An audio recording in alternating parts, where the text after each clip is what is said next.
একটা গির্জা যেখানকার দেয়ালে খোদাই করা আছে প্রার্থনার চিহ্ন, কিন্তু সেই প্রার্থনার পেছনে লুকিয়ে আছে এক ভয়ঙ্কর অন্ধকার। এমন এক জায়গা যেখানে আলো ঢুকতে ভয় পায়। আজ আমরা বলবো দ্য কনজিউরিং ইউনিভার্স এর সবচেয়ে ভয়ঙ্কর অধ্যায়, দ্য নান নিয়ে। এই গল্পে আমরা জানবো কিভাবে ভ্যালাক নামের এক প্রাচীন দানবের উত্থান হয়েছিল আর কিভাবে এই দানব পুরো কনজিউরিং দুনিয়ার আতঙ্কের সূচনা করেছিল।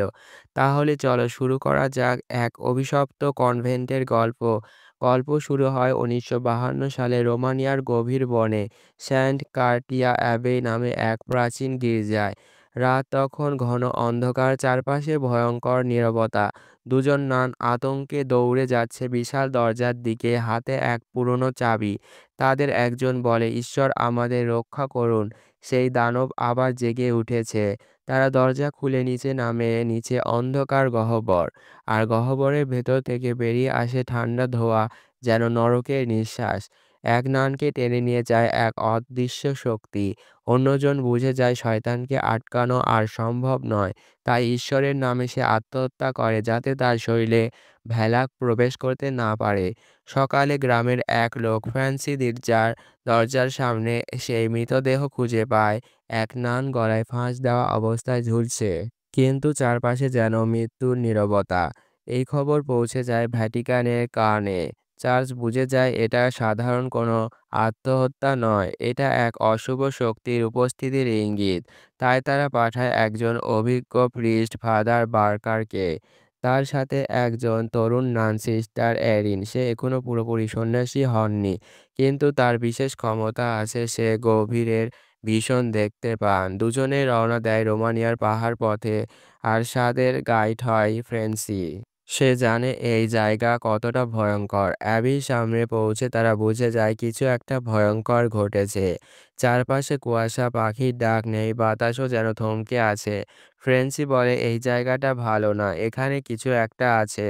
ফাদার বার্কি তগুরুস করে দরজার সামনে প্রার্থনা করে, তারপর ভেতরে প্রবেশ করে। ভেতরে অদ্ভুত গন্ধ, মোমবাতি নিভে গেছে, দেয়ালে পবিত্র চিহ্ন কিন্তু রক্তে ঢাকা।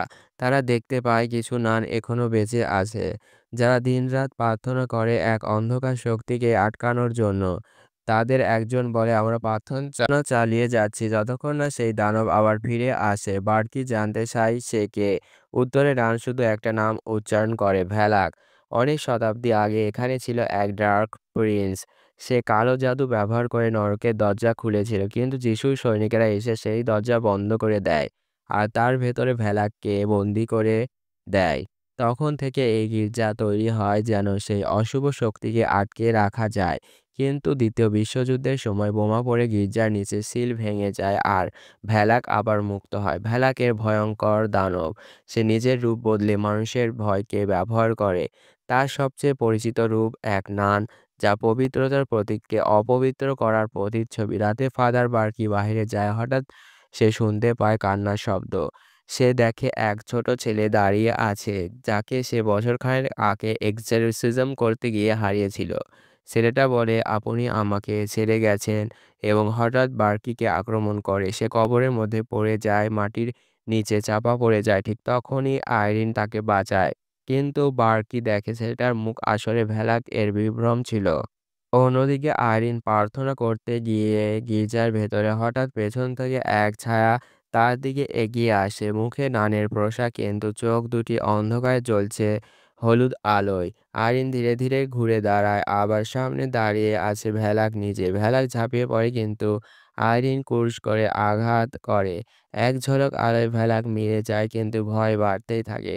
পরদিন সকালে তারা এক গোপন দরজা খুঁজে পায়। অ্যাবের নিচে আছে এক লুকোনো চেম্বার, যেখানে প্রাচীন রেকর্ড লুকানো ছিল, যেখানে লেখা আছে ভ্যালাককে আটকাতে হবে দ্য ব্লাড অফ ট্রিস্ট এর সাহায্যে, অর্থাৎ সেই পবিত্র রক্ত যা যিশুর ক্রুশবিদ্ধ হওয়ার সময় ঝরেছিল।